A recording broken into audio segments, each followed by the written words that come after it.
Hey everyone, this is Simran. Welcome back to our own YouTube channel IGNOU ई पाठशाला. I hope you people are doing well.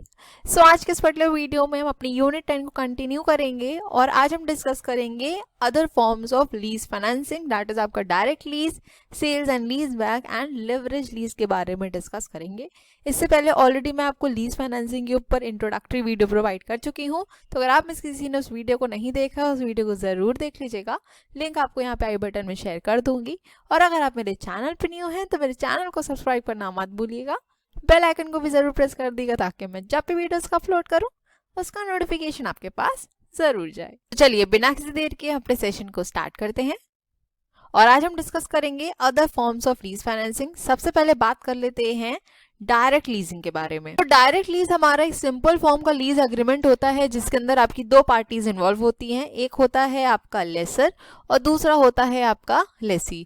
और ये आपका lease agreement operating lease agreement भी हो सकता है और फाइनेंस लीज एग्रीमेंट भी हो सकता है. ठीक है, आई होप इतनी बात समझ में आई. अभी जो डायरेक्ट लीज है इसको हम दो पार्ट्स में क्लासिफाई कर सकते हैं. ठीक है, एक होता है आपका बाइपर्टाइट लीज और दूसरा है हमारा ट्राइपर्टाइट लीज. अब बाई का मतलब क्या होता है यहाँ पे 2 और ट्राई का क्या मतलब होता है 3. ठीक है, तो बाइपर्टाइट लीज में बेसिकली आपकी दो पार्टीज इन्वॉल्व होंगी. एक होगा आपका लेसर और दूसरा होगा आपका लेसी. लेकिन ट्राइपर्टाइट आपका लीज एग्रीमेंट के अंदर तीन पार्टीज इन्वॉल्व हैं. तीन पार्टीज कौन सी? एक होगा आपका सप्लायर ऑफ द इक्विपमेंट, दूसरा आपका लेसर और तीसरा आपका लेसी. अब देखिए ट्राइपर्टाइट लीज एग्रीमेंट कैसे होगा. कई बार ऐसा होता है कि जो आपका लेसर है हो सकता है कि वो इनकेपेबल है असेट पहुंचाने के लिए. ठीक है, उसके पास असेट नहीं है या फिर उसके पास इक्विपमेंट नहीं है या फिर कोई भी XYZ रीजन है जिसकी वजह से वो उस असेट या इक्विपमेंट को लेंड नहीं कर पा रहा है. तो यहाँ पर आपकी जो थर्ड पार्टी होती है, ठीक है, जो सप्लायर है वो इन्वॉल्व होता है. इसीलिए इसके अंदर आपकी तीन पार्टीज इन्वॉल्व हो जाती हैं और ये इन्वॉल्व क्या कहलाता है? ट्राइपर्टाइट लीज एग्रीमेंट कहलाता है. ठीक है, अब नेक्स्ट फॉर्म है हमारा sale and lease back arrangement. इसको इसके नाम से याद रखेंगे तो कोई कंफ्यूजन नहीं होगा. इसमें क्या बोल रहा है? पहले सेल उसके बाद लीज बैक. ठीक है, तो देखिए इसमें क्या होता है, आपका जो ओनर होता है असेट का वो क्या करता है, अपनी जो असेट है उसको कर देता है सेल. ठीक है, और इस असेट को सेल करने के बाद जिस भी पर्सन को सेल किया वो हो जाएगा उसका ओनर. राइट, तो ये जो पर्सन ओनर बन गया. अब इससे क्या करता है, जो फर्स्ट ओनर होता है हमारा ये करता है लीज बैक. मतलब जो भी असेट को उसने सेल किया दूसरे किसी पर्सन को, उस पर्सन से उसी असेट को क्या करता है, लीज पे ले लेता है. ठीक है, इसी को कहा जाता है sale and lease back arrangement. अब आपके मन में ये क्वेश्चन आ सकता है कि ऐसा क्यों किया? ओनर के पास तो अपनी असेट थी, उस असेट को सेल कर दिया और फिर उसको लीज बैक करने का क्या मतलब है? तो देखो कई बार ऐसा होता है कि किसी कंपनी के अंदर फाइनेंशियल डिस्ट्रेस, ठीक है, या फिर हम कह सकते हैं कि फंड्स की कमी है. ठीक, अब उसको तो मीट आउट करना है कहीं से. तो जो कंपनी है वो क्या कर सकती है? आप कहोगे कि मैम वो तो लोन भी ले सकती है, बट कंपनी लोन नहीं रेज करना चाह रही, लोन के थ्रू पैसा नहीं रेज करना चाह रही है. तो कंपनी यहाँ पे क्या करती है, अपनी जो फिक्स असेट्स होती हैं उनको सेल कर देती है. ठीक है, उससे कुछ उनको अच्छा हेफ्टी अमाउंट मिल जाता है और उसी असेट को फिर वो लीज बैक कर लेती है. अब इससे फायदा ये होगा कंपनी को कि उस असेट की जो मेंटेनेंस के ऊपर खर्चा कर रहे थे, उसके ऊपर जो एक्सपेंसेस आ रहे थे उससे भी बच जाएंगे क्योंकि अब वो उसके ऑफिशियल ओनर नहीं रहे और उस असेट को भी वो आराम से यूज कर पाएंगे. ठीक है, तो कंपनी के लिए थोड़ी सूटेबल सिचुएशन रहती है अगर फाइनेंशियल डिस्ट्रेस होता है ऑर्गेनाइजेशन के अंदर. ठीक है, देखिए यहाँ पे लिखा है that sale and lease back is a simple financial transaction which allows a person to lease an asset himself after selling it. So under this transaction, an asset previously owned by the seller is sold to someone else and is leased back to the first owner for long term. ठीक है, तो हमने जो asset है अपनी उसको cell कर दिया और उसी को ही हम क्या कर लेते हैं, लीज बैक कर लेते हैं for longer duration.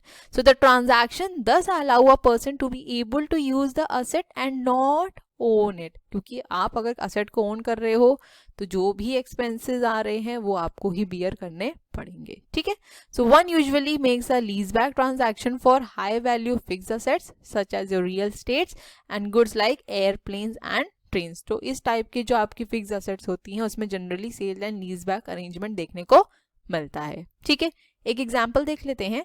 In case of financial distress और when a company needs money for some purpose, instead of getting a loan or raising money from outside, a company can sell the asset. So the buyer of the asset is someone who is only interested in securing a long term investment and will lease back the asset to the company.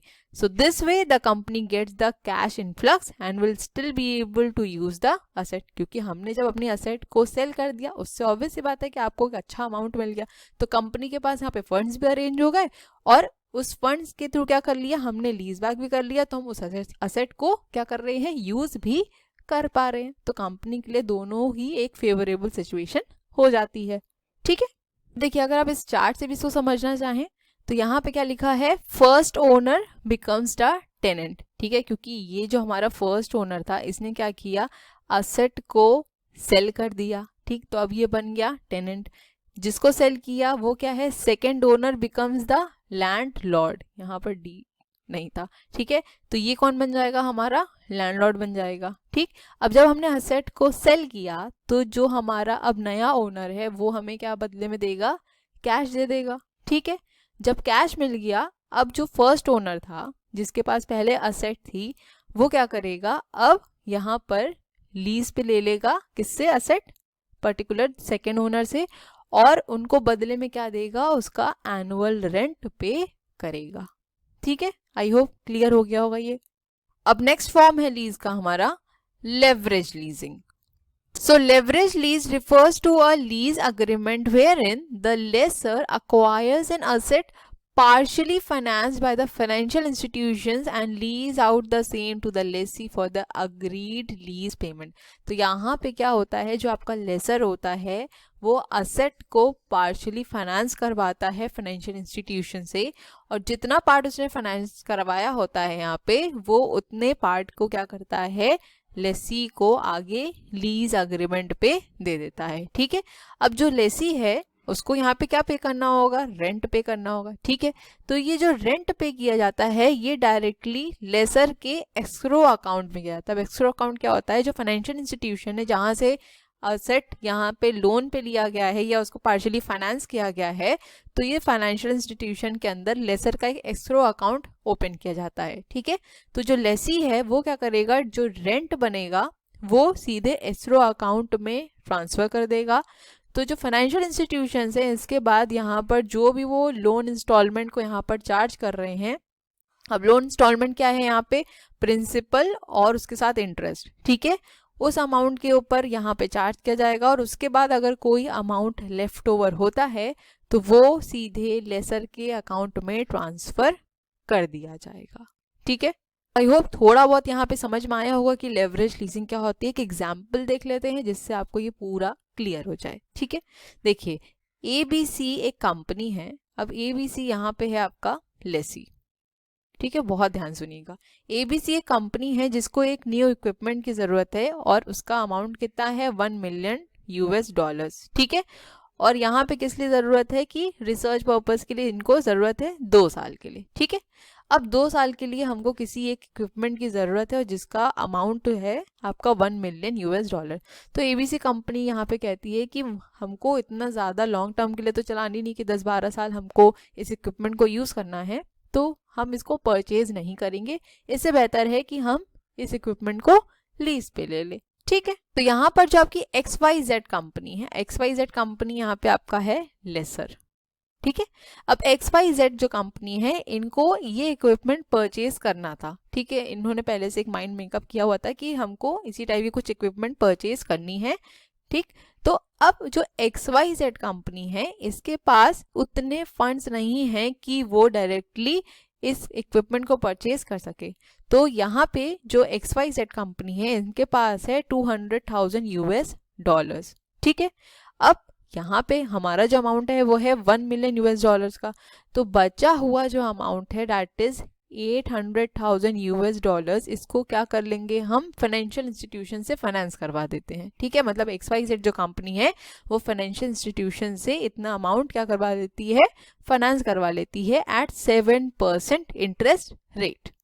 ठीक है, I hope इतना समझ में आया होगा। यहाँ पर हमने ऊपर एक लाइन पढ़ी थी, इसको दोबारा पढ़ लेते हैं। यहाँ पे क्या बोल रहा था, that leverage lease refers to a lease agreement wherein the lessor acquires an asset partially financed by the financial institution and lease out the same to the lessee for the agreed lease payment। इसका मतलब क्या हुआ कि जितना भी amount यहाँ पर finance करवाया गया है उसी अमाउंट को हम क्या करते हैं, जो लेसी है उसको लीज आउट करते हैं। तो यहाँ पे कितना अमाउंट आपका लीज आउट होएगा, $800,000 किसके द्वारा, XYZ कंपनी के द्वारा, जो कि आपका है लेसर। ठीक है, अब यहाँ पर जो आपका लेसी है ABC कंपनी, ये क्या करेगी, बदले में रेंट पे करेगी। ठीक है, और मैंने भी आपको ऊपर बताया था कि जो रेंट पे होगा वो कहाँ जाएगा, सीधे एस्क्रो अकाउंट में जाएगा, जो कि मेंटेन होता है फाइनेंशियल इंस्टीट्यूशन के साथ। और ये एस्क्रो अकाउंट किसका है, आपका XYZ कंपनी का है। ठीक है, the financial institution after adjusting the principal and the interest due on the loan remits the excess receivables to XYZ। ठीक है, अपने जो भी उनके जो चार्जेस हैं, जो भी इंस्टॉलमेंट उनको काटनी है, यहाँ पे डिडक्शंस हैं, वो सब काटने के बाद जो भी हमारा लेफ्ट ओवर अमाउंट होगा वो किसके पास जाएगा, XYZ कंपनी के पास चला जाएगा। ये होता है आपका लेवरेज्ड लीजिंग। ठीक है, आई होप समझ में आ गया होगा। अब देखिए एक चीज हमेशा याद रखिएगा, जब भी आपसे लेवरेज्ड की बात हो रही है या लेवरेज की बात होती है, वहां पर लोन या फिर बोरोइंग्स की बात हो रही होती है। ठीक है, ये हमेशा याद रखिएगा कि जब भी लेवरेज की बात हो रही है या लेवरेज वर्ड सुन रहे हैं, इसका मतलब है कि वहां पे बोरोइंग या लोन की बात हो रही है। जैसा अभी आपने देखा कि जो आपका लेसर था उसके पास पूरा अमाउंट नहीं था, ना ही उस टाइम पर असेट थी। ठीक है, तो क्या किया उसने, कुछ अमाउंट को यहाँ पर फाइनेंस करवाया, एक तरीके से कह सकते हैं ना कि उसने लोन लिया, बोरोइंग्स थी। ठीक है, तो इससे याद रखिएगा leverage is equal to loan. ठीक, अब पीछे जो हमने एग्जाम्पल डिस्कस किया है उसी से रिलेटेड ये आपका एक छोटा सा फ्लो चार्ट है। और अगर आपके एग्जाम में लेवरेज लीज से क्वेश्चन आता है तो मेक श्योर कि एग्जाम्पल के साथ आप इस फ्लो चार्ट को जरूर बना के आएँ। अगर एग्जाम्पल नहीं भी याद आ रहा है तो इस फ्लो चार्ट को जरूर से बना के आइएगा, काफी प्रेजेंटेबल है और आपको एग्जाम में मार्क्स भी अच्छे मिलेंगे। ठीक है, तो एक बार इसको जल्दी से एक्सप्लेन कर देती हूँ। देखिए आपका यहाँ पर है लेसर और दूसरी पार्टी आपकी लेसी और तीसरी पार्टी है आपके यहाँ पे फाइनेंशियल इंस्टीट्यूशन। ठीक है, तो लेसर क्या करता है, सबसे पहले जो फंड्स है वो बोरो करता है, किस लिए, असेट को अक्वायर करने के लिए। कहाँ से, फाइनेंशियल इंस्टीट्यूशन से। ठीक है, असेट को अक्वायर करने के लिए जो भी फंड्स मिल गए उसके बाद ही क्या करता है, लेसर अग्रीमेंट करता है लेसी के साथ। ठीक, लेसी बदले में क्या करता है, लीज रेंट पे करता है, किसे, फाइनेंशियल इंस्टीट्यूशन को। कहाँ पर, एस्क्रो अकाउंट के अंदर। ठीक है, इसके बाद जो ट्रांसफर्ड अमाउंट है इसमें जो भी डिडक्शंस हैं लोन से रिलेटेड, वो सब डिडक्शंस को हटाने के बाद अगर कोई लेफ्ट ओवर अमाउंट होता है तो फाइनेंशियल इंस्टीट्यूशन क्या करता है, आपका लेसर के अकाउंट में जो भी लेफ्ट ओवर अमाउंट है उसको ट्रांसफर कर देता है। ठीक है, क्लियर। नेक्स्ट आ जाता है हमारा सब लीज। अब सब लीज में क्या होता है, जो आपका लेसी है, ठीक है, दो पार्टीज होती हैं आपकी, एक होता है आपका लेसर और एक होता है आपका लेसी, राइट।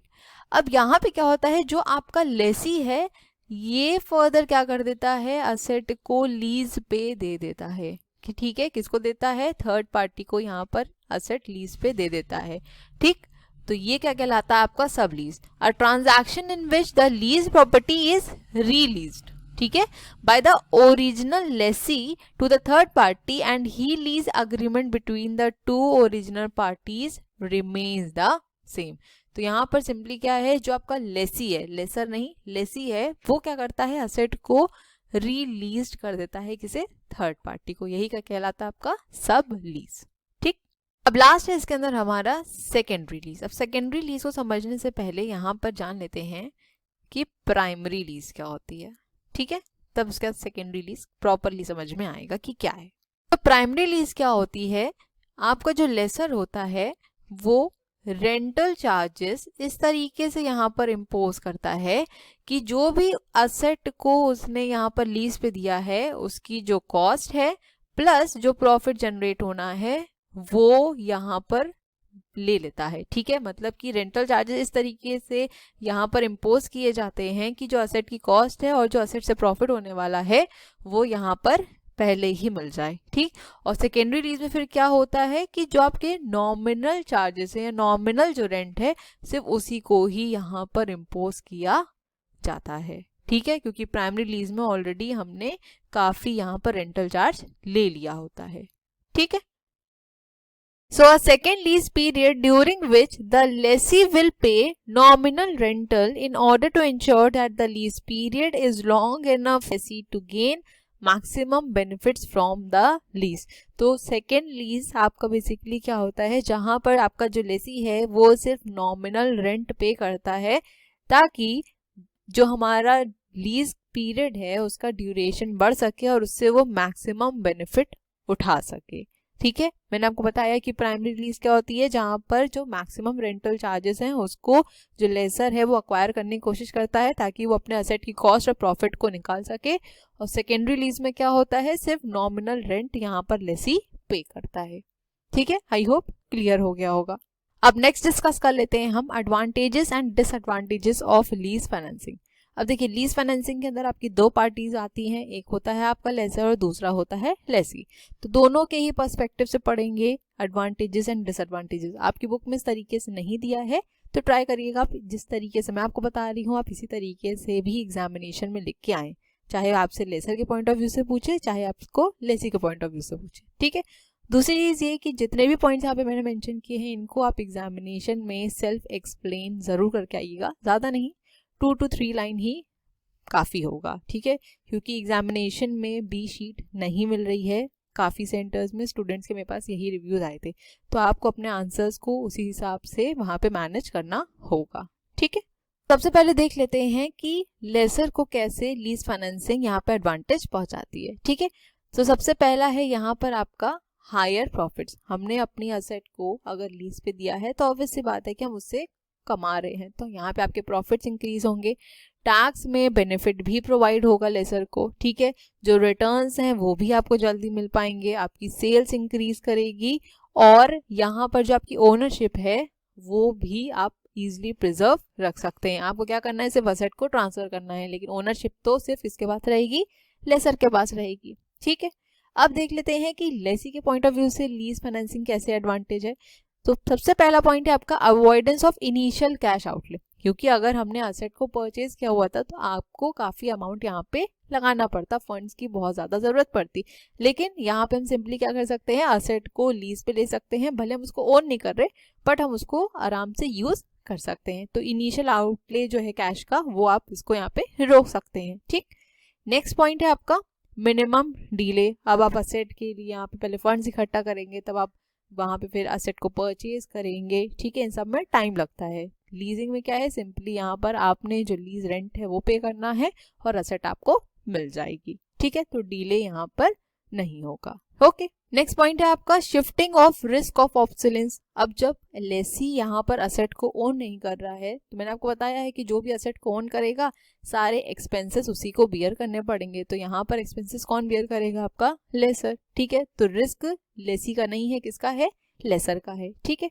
नेक्स्ट है आपका इनहांस्ड लिक्विडिटी। अब आपने अगर असेट को परचेज नहीं किया है तो इसका मतलब है आपके पास जो फंड्स हैं वो लिक्विड हैं, आप उनको कहीं और यूज कर सकते हैं। वहीं अगर आपने असेट को परचेज कर लिया होता तो आपके जो फंड्स होते वो ब्लॉक हो जाते, तो आपकी इससे क्या होगी, लिक्विडिटी भी इंक्रीज हो जाएगी। ठीक, और लास्ट पॉइंट है इसमें lessor administrative and maintenance cost. Simply आप इस पॉइंट को इससे रिलेट कर सकते हैं, क्योंकि हमने यहाँ पे क्या बताया, आप ओनर नहीं हैं। ठीक, जब ओनर नहीं है तो ना रिस्क इन्वॉल्व होगा और ना ही उस असेट की कोई भी मेंटेनेंस कॉस्ट लेसी को पे करनी पड़ेगी। वो कौन पे करेगा, आपका लेसर ही पे करेगा। ठीक है, सो आई होप एडवांटेज समझ में आ गए लेसर और लेसी के। नेक्स्ट देख लेते हैं डिसएडवांटेजेस लीज फाइनेंसिंग के। सबसे पहले देखते हैं कि लेसर के लिए कैसे डिसएडवांटेज है। तो पहला पॉइंट है आपका हाई रिस्क ऑफ ऑब्सोलेंस। अब देखिए, लेसी के लिए जो एडवांटेज था वो लेसर के लिए ऑब्वियस सी बात है डिसएडवांटेज हो गया। ठीक, तो यहाँ पर रिस्क ऑफ ऑब्सोलेंस किसके पास रहेगा, लेसर के पास, राइट। नेक्स्ट पॉइंट है आपका unprofitable in case of inflation. अब देखिए, जो लेसर है वो क्या करता है, असेट को ओन करता है ना, मतलब उसने असेट को परचेज किया होगा, राइट।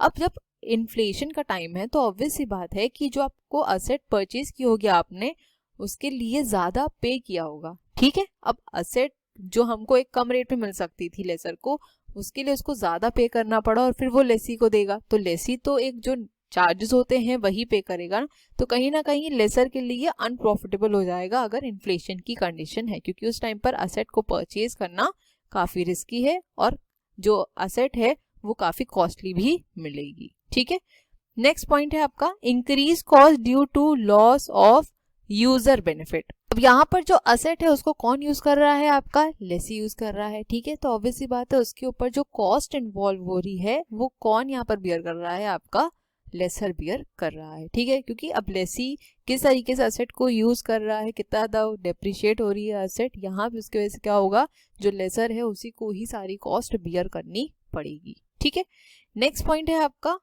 Long term investment. तो मैंने आपको बताया कि जो असेट है ऑब्वियस सी बात है वो फिक्स्ड असेट्स होती हैं, उसके लिए आपके पास फंड्स ज़्यादा होने चाहिए, तो इन्वेस्टमेंट आपका ये कैसा होगा, लॉन्ग टर्म इन्वेस्टमेंट होगा। नेक्स्ट पॉइंट है इसके अंदर आपका डबल टैक्सेशन। अब यहाँ पर लेसर को डबल टैक्स पे करना पड़ता है। ठीक है, अब वो कौन से टाइम पर, सबसे पहले जब असेट को उसने परचेज किया तब, और दूसरा जब वो लीजिंग अग्रीमेंट के अंदर आया तब, तो यहाँ पर उसको 2 बार टैक्स पे करना पड़ता है, जो कि ऑब्वियस सी बात है लेसर के लिए डिसएडवांटेज होगा ही होगा। ठीक है, अब बात कर लेते हैं लेसी के लिए कैसे डिसएडवांटेज सिचुएशन है। तो सबसे पहले है हायर कॉस्ट। ऑब्वियस सी बात है कि कहीं ना कहीं आपको जो रेंट पे करना है वो हाई ही होगा। ठीक है, तो लेसी की भी कॉस्ट इन्वॉल्व होगी। ठीक, नेक्स्ट है आपका risk of being deprived of use of assets. अब देखिए कई बार ऐसा होता है कि जो आपका लेसर है उसकी जो फाइनेंशियल सिचुएशन है वो खराब हो रही है, या फिर वो अपनी जो कंपनी है उसको वाइंड अप करने जा रहा है, तो उस पर्टिकुलर सिचुएशन में यहाँ पर जो आपका लेसी है जिसने असेट को लीज पे लिया हुआ है वो फर्दर उस असेट को ऑब्वियसली बात है कि यूज नहीं कर पाएगा, तो एक रिस्क जरूर इन्वॉल्व हो जाएगा, है ना। क्योंकि अगर लेसर यहाँ पर आपका लॉस में चल रहा है या वाइंड अप करने जा रहा है तो ऑब्वियसली बात है कि अपनी सारी असेट्स को यहाँ पर सेल आउट करने की कोशिश करेगा। ठीक है, तो लेसी के लिए कहीं ना कहीं एक छोटा सा रिस्क इन्वॉल्व हो जाता है। ठीक, नेक्स्ट पॉइंट है आपका नो ऑल्टरेशन और चेंज इन असेट। अब आप ओनर नहीं है असेट के, है ना, लेसी तो ओनर है नहीं असेट का, तो असेट में कोई भी ऑल्टरेशन या चेंजेस वो नहीं करवा सकता है। ठीक है, नेक्स्ट पॉइंट है आपका penalties on termination of lease. अब अगर यहाँ पर जो लीज एग्रीमेंट है उसको जो स्टिपुलेटेड टाइम पीरियड उससे पहले अगर टर्मिनेट किया तो यहाँ पर लेसी को पेनाल्टीज भी पे करनी पड़ती है। ठीक है, और लास्ट पॉइंट है इसमें लॉस ऑफ ओनरशिप इंसेंटिव्स। देखिए जो आपका लेसी है ये तो असेट का ओनर है नहीं, इसने क्या किया है, लीज पर असेट ली हुई है। ठीक है, तो अगर ये ओनर होता तो ओनरशिप के भी कुछ आपको इंसेंटिव्स मिलते, जैसे मैंने आपको बताया था कि टैक्स में डिडक्शंस मिलती हैं। ठीक है, तो अगर ये असेट का ओनर होता तो ये सब बेनिफिट्स लेसी भी उठा रहा होता। ठीक है, तो यहाँ पर उसको ये बेनिफिट्स तो मिलने वाले नहीं है। ठीक, तो ये भी क्या हो गया, लेसी के लिए एक डिसएडवांटेज हो गया। ठीक है, आई होप डिसएडवांटेज एडवांटेज दोनों के पर्सपेक्टिव से क्लियर हो गए होंगे। इन पॉइंट्स को एक्सप्लेन जरूर कर लीजिएगा। ठीक है, मैं आपसे बार बार कह रही हूँ कि एग्जाम में सिर्फ पॉइंट्स को मत लिख के आइएगा, भले ही आप 2 से 3 लाइन लिख के आए पर लिख के जरूर आइएगा। इसलिए मैंने आपको हर एक पॉइंट एक्सप्लेन भी कर दिया कि आप डिस्क्रिप्शन में से क्या लिखेंगे। ठीक है, लास्ट टॉपिक है हमारा प्रॉब्लम ऑफ लीज फाइनेंसिंग। तो लीज फाइनेंसिंग के अंदर क्या क्या प्रॉब्लम आती है। सबसे पहले है आपका अनहेल्दी कंपटीशन क्रिएट हो जाता है, क्योंकि आपके मार्केट में जो लेसर्स हैं वो ज़्यादा क्वांटिटी में in comparison to your lessee. ठीक है, तो ऑब्वियसली बात है कि अगर लेसी कम है, ठीक, और लेसर ज़्यादा हैं तो इनके बीच में एक टफ कंपटीशन रहता है, ताकि जो भी लेसी है, जो भी असेट को यहाँ पर लीज पे लेना चाह रहा है वो मेरे पास ही आए। तो अपने प्राइसेस को ये क्या करते हैं, फ्लक्चुएट करते हैं, चेंज करते रहते हैं, ताकि अगर हम लेसी को यहाँ पर कम रेट पे असेट को लीज पे देंगे तो ऑब्वियसली बात है कि लेसी हमारे पास आएगा। ठीक है, तो एक टफ कंपटीशन चलता है लेसर्स के बीच में, क्योंकि यहाँ पर डिमांड कम है और सप्लाई ज्यादा है। ठीक, नेक्स्ट पॉइंट है हमारा delayed payment and bad debts. So the problem of delayed payments of rent and bad debts add to the cost of the lease. ठीक बात है, क्योंकि हमने जब लीज अग्रीमेंट यहाँ पर साइन किया है लेसर और लेसी ने, तो लेसी यहाँ पर जो आपका रेंट है वो पे करता है। ठीक है, लेकिन जरूरी नहीं है कि जो लेसी है वो टाइम से रेंट पे करे, यहाँ पर बैड डेट्स भी हो सकती है, तो ये भी एक बहुत बड़ी प्रॉब्लम है आपकी लीज फाइनेंसिंग के अंदर। नेक्स्ट है आपका लैक ऑफ क्वालिफाइड पर्सनल्स।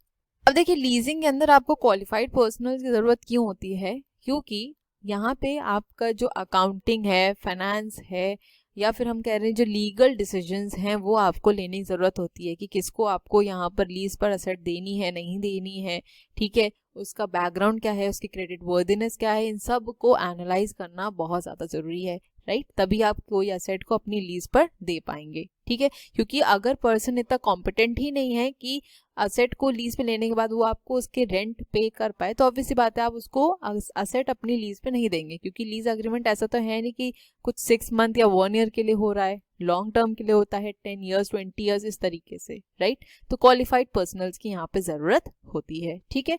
और लास्ट है आपका रिस्क ऑफ ऑब्सोलेंस। ऑब्वियस सी बात है कि असेट यूज हो रही है, टेक्नोलॉजीज में भी काफ़ी ज़्यादा चेंजेस आ रहे हैं, उनको भी अडेप्ट करना है, ठीक है। तो इसकी वजह से जो रिस्क ऑफ ऑब्सोलेंस है वो बहुत ज़्यादा बढ़ता जा रहा है, ठीक। यहाँ पर डिस्कस किया, आपको ये सारे पॉइंट्स क्लियर हो गए होंगे और यहाँ पे हमारी ये यूनिट एंड हो जाती है, ठीक है। So thank you so much for watching. Please video को लाइक जरूर कर दीजिएगा और अगर अभी तक चैनल को सब्सक्राइब नहीं किया है तो चैनल सब्सक्राइब कर लीजिए, बेल आइकन को भी जरूर प्रेस कर दीजिएगा ताकि मैं जब भी वीडियोस को अपलोड करूं उसका नोटिफिकेशन आपके पास जरूर जाए। अपनी फीडबैक देना मत भूलिएगा और वीडियोस को ज्यादा से ज्यादा शेयर करिएगा। मिलेंगे अपने नेक्स्ट वीडियो में। Stay safe, stay healthy, bye bye, take care.